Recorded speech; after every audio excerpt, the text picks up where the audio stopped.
Living Power with Dan Hurst. Something to do. It's just our job simply to go do it because we love Him. It's not our job to try to figure out what God's thinking.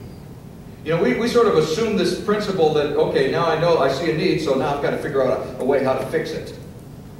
Because apparently, if it's a need, then it needs to be fixed. And so, for some reason or other, we think that if we see a need, it's our job to fix it. Where does it say that in the Bible? Listen, there are needs all over the world. There are 30,000 children today that are going to starve to death.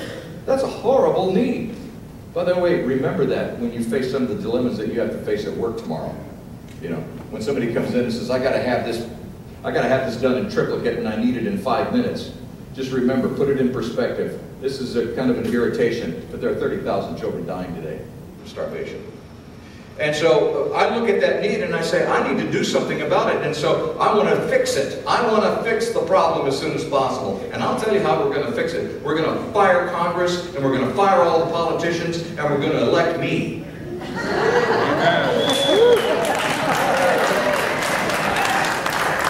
yeah, that'll fix the problem. Yeah, that'll fix it. But see, we're like that. We want to come up with this idea of how can we fix something? And God's not putting us in the position or in the business of fixing things. He's putting us in the position of faithing things.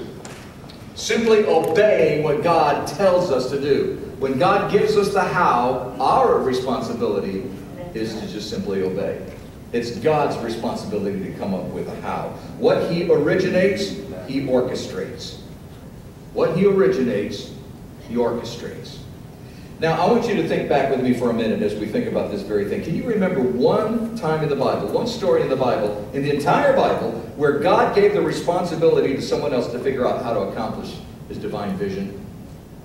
Can you say, anywhere in the Bible, can you think of one place in the Bible where God gave someone the responsibility to come up with a plan to accomplish God's vision? Did Joseph have to figure out how to become prime minister of Egypt so he could save his family from starvation? Did Moses have to come up with a plan to get the Israelites out of Egypt and across the Red Sea and into the Promised Land? Did the disciples have to figure out how to feed 5,000 people? You see, it wasn't Nehemiah's responsibility to figure out God's will. His responsibility was to simply respond to God's leading. So God opens the door by having the king ask, well, what do you need? Isn't that how God does things? We know we have this burden. We know that something needs to be accomplished. We know that there's a problem here. And if it is a need, and we know it's a need, and God begins to really burden us for that need, there's probably a pretty good chance that that's kind of where God's leading us. You know, this Psalm 37:4, delight yourself in the Lord, and He will put His desires in your heart. That's what that verse says. One of the ways that He motivates us to do His will is by putting this burden in our heart to do certain things. Don't neglect that. If God's put a real burden in your heart, follow it. Let God show you the how, but be obedient. Be open. Be willing to follow. It's up to God to open the doors when He is ready, in His own time. It is not your job to force the doors open. It's your job to walk through the doors when God opens them. But it's not your job to go kick down the door. It's God's job to open the door when He's ready.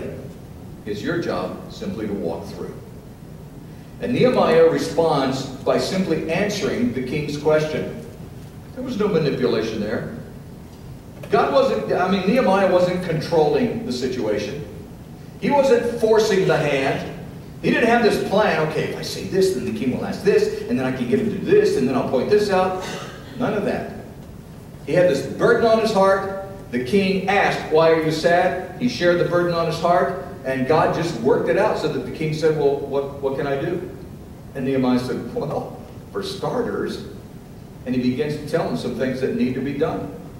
And so Nehemiah answers by simply acknowledging the need, and he shares the obvious solutions. And God opens that door, and Nehemiah walks through. Isn't that a great way to live our lives? Why do we feel that it's our job that if the door isn't open, we should just go to the side and climb in through a window or something? because we've got to get in there and do something.